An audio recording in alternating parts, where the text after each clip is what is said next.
Alright दोस्तों, इस साल के one of the most talked about phones मैं कहूंगा मेरे हाथ में है एंड इनका फॉर्म फैक्टर थोड़ा अलग है. These are the slim champions. जी हाँ, मैं बात कर रहा हूँ iPhone Air and Samsung Galaxy S25 Edge के बारे में. अगर स्लिम फोन्स आपको पसंद है, I mean these are the pinnacle and जो भी इंजीनियरिंग इसमें गया हुआ है दैट इज क्रेजी. आज की वीडियो में ऑब्वियसली दोनों भी कंपेयर करने वाले हैं. मुझे क्या लगता है, आपको यूज करके क्या लगेगा, उसके ऊपर भी थोड़ा बात करेंगे, मतलब थोड़ा एक्सपीरियंशियल. Let us start.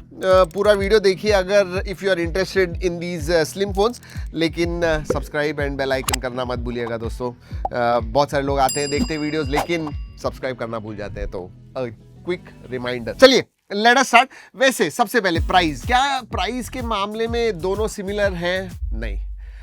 थोड़े दिनों पहले मैं कहूंगा सिमिलर होता था, बट अब Samsung Galaxy S25 as literally 90 के करीब. अभी आप जाओगे, मैं लिंक दे रहा हूं दोस्तों, फ्लिपकार्ट वगैरह टैग कर रहा हूं, जरूर जाके देखिएगा. 90,000 में मिल रहा है ये.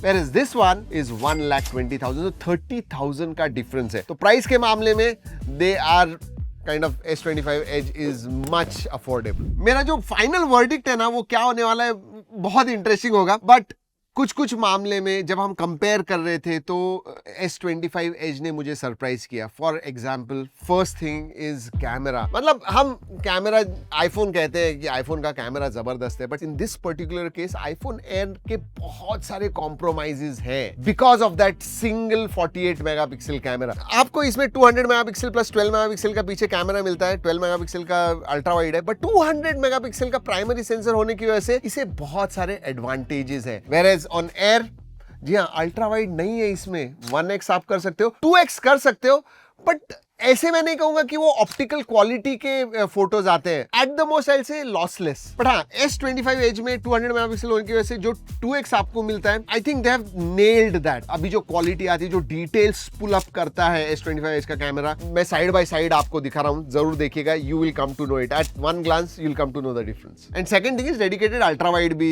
दिया हुआ है, जो आपको इसमें नहीं मिलता है. एंड बहुत बार, अभी भी हम टेलीफोटो के बारे में ज्यादा बात करते हैं, but ultra wide is a very important aspect for a camera. अगर एक वर्सेटाइल कैमरा कहूं तो वो S25 एज का ही है. इसमें single 48 megapixel camera just does not cut it. But हाँ, I can't say the same about selfie cameras. IPhone Air के जो सेल्फीज हैं, दे हैव नेल्ड इट. इस टाइम जो 18 मेगापिक्सल का उनका selfie centre stage selfie camera आया हुआ है, दैट इज अमेजिंग. मतलब पोर्ट्रेट एंड लैंडस्केप दोनों ही ऑटोमेटिकली वो चूज करता है. ग्रुप सेल्फी वगैरह करते हो एंड डिटेल्स भी अच्छे आते हैं. तो सेल्फी कैमरा के मामले में आईफोन एयर जीतता है. रेस्ट रेयर कैमरा के मामले में डेफिनेटली. एक चीज मैं कहूं आपको, एयर जो है ना, ये एज अ सेकेंडरी फोन आप इस्तेमाल कर सकते हो. एज अ प्राइमरी फोन अगर आपको करना है ना, तो मैं कहूंगा S25 एज एक मेरे हिसाब से कंप्लीट ऑफरिंग है, even with that thin form factor. चलिए, जब एक थिन फोन लेते हैं तो हम सोचते हैं कि battery is going to be compromised, दिन में 2 बार चार्ज करना होगा. बट सरप्राइजिंगली दोनों ही फोन जो है ना, they are very well optimized. Specially अगर मैं आईफोन एयर के बारे में बात करूं, इसकी बैटरी छोटी है, बट जो स्क्रीन ऑन टाइम देता है, it is slightly better than S25 edge. S25 edge आपको 4.5-5 घंटे देता है, whereas this one gives you 5.5 hours. Capacity के बारे में बात करूं तो इसमें 3900 है, इसमें 3149 mAh की बैटरी आती है. चार्जिंग के मामले में 25 वॉट एज देता है, whereas एयर आपको 20 वॉट चार्जिंग देता है. और वायरलेस चार्जिंग के बारे में बात करूं तो ये 20 वॉट वायरलेस चार्जिंग को भी सपोर्ट करता है. Qi 2 का सपोर्ट है, मैग्नेट्स वगैरह. This one supports 15 watt wireless charging. चलिए, डिस्प्ले ये 6.5 इंच का है. This one is 6.7 inch. जी हाँ, बड़ा डिस्प्ले, पतला फोन होने के बावजूद ह्यूज डिस्प्ले मेरे हिसाब से. और एक बात, इन हैंड फील दोनों का ही जबरदस्त है. ये थोड़ा राउंडेड होने की वजह से थोड़ा स्लिपरी जरूर लगता है एयर हाथ में. दिस वन क्योंकि थोड़े शार्प कॉर्नर से थोड़ा बॉक्सी है, इट फिट्स नाइसली. बट ये थोड़ा बड़ा भी है. अगर आप साइड बाय साइड कंपेयर करोगे, बड़ा डिस्प्ले होने की वजह से ये थोड़ा बड़ा है. ब्राइटनेस के मामले में लेकिन आईफोन एयर 3000 निट्स है, दिस इज 2600 निट्स. वैसे दोनों ही दोस्तों, बाहर जाओगे, डायरेक्ट सनलाइट में देखोगे तो you will find both of them quite good. Air मैं कहूंगा स्लाइटली बेटर. ये इतना पतला होने की वजह से एक तो एयर में आपको स्टीरियो स्पीकर्स नहीं मिलते हैं, which Samsung has managed it, and good quality stereo speakers मिलते हैं. इसमें मोनो स्पीकर्स हैं, they are very very tiny. In fact Sajid कुछ 3 हफ्तों से इसे इस्तेमाल कर रहा है जब से फोन आया हुआ है, एंड उसने कहा कि मैंने एक बार भी वो स्पीकर पे डाला हुआ नहीं है क्योंकि इतना खराब आवाज आता है. एवरी टाइम ही used it with TWS. So multimedia अगर ओवरऑल बात करूं, then edge is definitely way up ahead, specially because of audio. OS के बारे में बात करते हैं। If you are tied into Apple ecosystem, then मतलब ये तो ऑप्शन होता ही नहीं, आप कंपेयर ही नहीं करोगे, आप सोचोगे भी नहीं एज के बारे में। बट साइड टू साइड अगर मैं कंपेयर करूं तो वन यूआई मेरे हिसाब से एक्सीलेंट है, one of the best UIs in Android ecosystem, and obviously iOS है। प्रॉब्लम या डिफरेंस इधर आता है कि सैमसंग का जो AI इकोसिस्टम है ना, that has gone far ahead, it is matured and it is useful, it is functional, लोग इस्तेमाल कर रहे हैं। iOS का जो AI इकोसिस्टम है, I think it is just getting started, baby steps लिए हुए हैं, and it is underwhelming, specially अगर आप गैलेक्सी AI के साथ कंपेयर करते हो तो। So there specifically because of AI मैं कहूंगा edge will be a better option.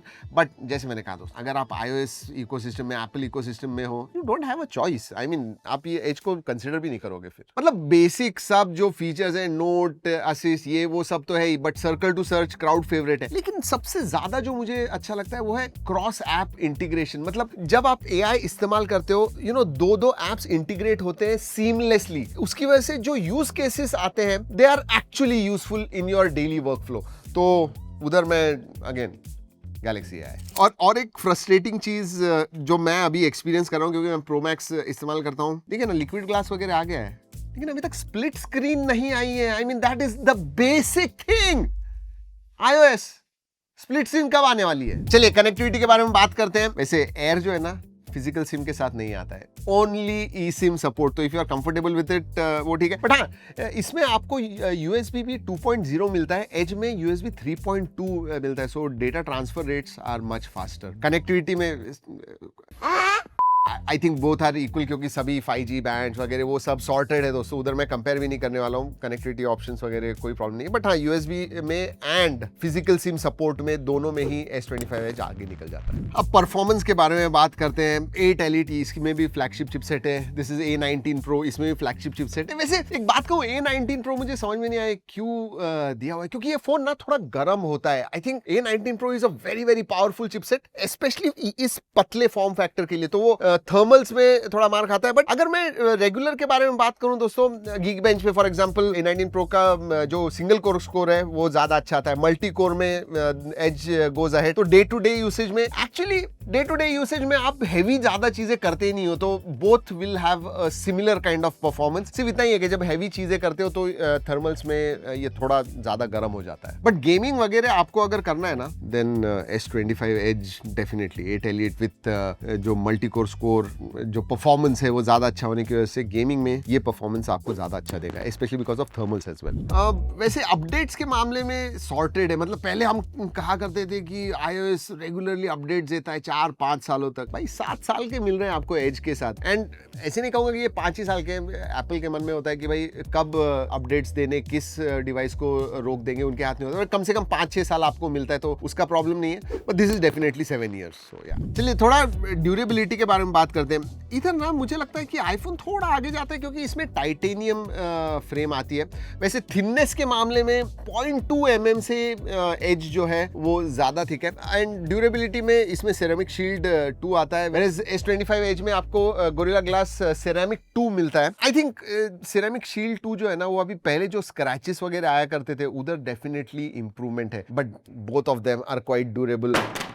ये ऐसे गिर वगैरह गए दोस्तों, साइड से गिराते हैं, मजा आता है आवाज, उसके सिवा होता नहीं। But yeah I mean both of them are quite good. और इसमें अगर कहूँ तो इसमें भी टाइटेनियम है। ओनली डिफरेंस इज इसका जो फ्रेम है ना दोस्तों, वो मैट है। This one is shiny, very very shiny. जी हाँ, तो फिंगरप्रिंट्स वगैरह आने वाले हैं। तो फाइनली कंपैरिजन में क्या बाहर निकल के आता है, जैसे मैंने 2 बार कहा भी, अगर आप एप्पल इकोसिस्टम में हो तो ये कंपैरिजन देखने की भी जरूरत नहीं है। लेकिन अगर मैं हेड टू हेड कंपेयर करूं तो 30,000 रुपए एक तो प्राइस इसकी कम है, और उस कम प्राइस में आपको कैमरा डेफिनेटली बेटर मिल रहे हैं। मल्टीमीडिया में ऑडियो लीप्स अहेड है, मैं कहूंगा सैमसंग S25 एज। AI के फीचर्स मिलते हैं जो I think are quite ahead, again मैं एप्पल AI के साथ अगर कंपेयर करूं तो। And then you also get a fast USB 3.2 अगर गेमिंग वगैरह कर रहे हो। वैसे गेमिंग के लिए भी ये फोन ज्यादा अच्छा है, परफॉर्मेंस वगैरह के मामले में मैं कहूँगा नेक टू नेक ही है। तो अगर स्लिम फॉर्म फैक्टर, वैसे ज्यादा ऑप्शंस है नहीं दोस्तों, बट अगर मैं कहूँ स्लिम फॉर्म फैक्टर में S25 Edge is definitely right up there. ये होने के बावजूद मुझे लगता है बहुत लोग एयर के बारे में बात करेंगे, बट ऑब्जेक्टिवली अगर कंपेयर करते हो ना, then S25 Edge comes out as winner. Yes, that's for sure. आपको क्या लगता है इसके बारे में जरूर बताइएगा। अगर आपको कोई सवाल है नीचे, अगर आपका कोई फीडबैक है जरूर बताइएगा। Anything else do let us know. चलिए दोस्तों, इस वीडियो में इतना ही। अगली वीडियो तक keep trekking and stay safe.